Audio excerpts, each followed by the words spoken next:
മിത്രനായതുകൊണ്ട് തന്നെ ഈ നക്ഷത്രത്തിൻ്റെ കർമ്മബന്ധത്തെക്കുറിച്ച് നമുക്കൊന്ന് നോക്കാം. തെളിഞ്ഞു നിൽക്കേണ്ട സൂര്യനാണ് മിത്രൻ. അപ്പം മുൻജന്മത്തിൽ സുഹൃത്തുക്കളെ വേദനിപ്പിച്ചിട്ടുണ്ടെങ്കിൽ ഈ ജന്മത്തിൽ നിങ്ങൾ ഒരുപാട് ആത്മാർത്ഥത കൽപ്പിക്കുന്ന സുഹൃത്തുക്കളിൽ നിന്ന് വേദനയോ വീഴ്ചകളോ വരാനുള്ള സാധ്യതകളുണ്ട്. ചിലപ്പം നല്ല ബന്ധങ്ങളിലൊക്കെ വഞ്ചിക്കപ്പെട്ടു പോകാനുള്ള സാധ്യതകളും ഉണ്ട്. ഈ ജന്മത്തിൽ ആത്മാർത്ഥതയും നിസ്വാർത്ഥപരവുമായിട്ടുള്ള സൗഹൃദങ്ങൾ സ്ഥാപിക്കുകയും ചെയ്തു കൊടുക്കുക. ചില തിരിച്ചടികൾ കിട്ടും, അത് പ്രതീക്ഷിക്കേണ്ട. കാരണം പൂർവജന്മത്തിൽ ചെയ്തിട്ടുള്ള ശാപതാപങ്ങളുടെ ഫലമാണ്. സഹായിക്കുന്നവർ പലരും ചിലപ്പോൾ തിരിഞ്ഞു നോക്കാതിരിക്കും. പക്ഷെ അതൊന്നും മൈൻഡ് ചെയ്യാതെ നിങ്ങൾ മുന്നോട്ട് പോവുക.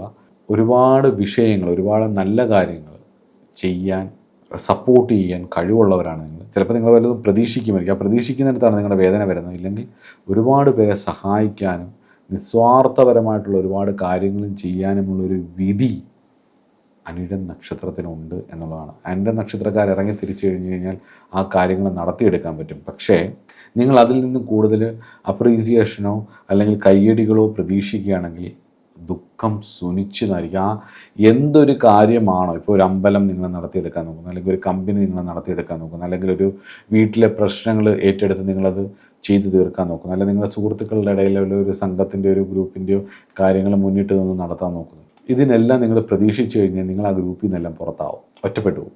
മനസ്സിലാവുന്നുണ്ട്? അപ്പോൾ അത് മനസ്സിലാക്കിയിട്ട് എല്ലാം ചെയ്തു കൊടുത്ത് ആത്മാർത്ഥതയോടുകൂടി നിസ്വാർത്ഥപരമായിട്ടും കാര്യങ്ങൾ ചെയ്തു കൊടുത്തിട്ട് ആത്മീയപരമായിട്ടുള്ള ഒരു ആനന്ദം അതിൽ നിന്ന് കണ്ടെത്തുക എന്നുള്ളതല്ലാതെ മനുഷ്യരിൽ നിന്നും തിരിച്ചൊരു അപ്രീസിയേഷൻ പ്രതീക്ഷിക്കാതിരിക്കുക എന്നുള്ളതാണ് അനിഴം നക്ഷത്രത്തിൻ്റെ ഒരു കർമ്മബന്ധം എന്ന് പറയുന്നത്. മനസ്സിലായല്ലോ?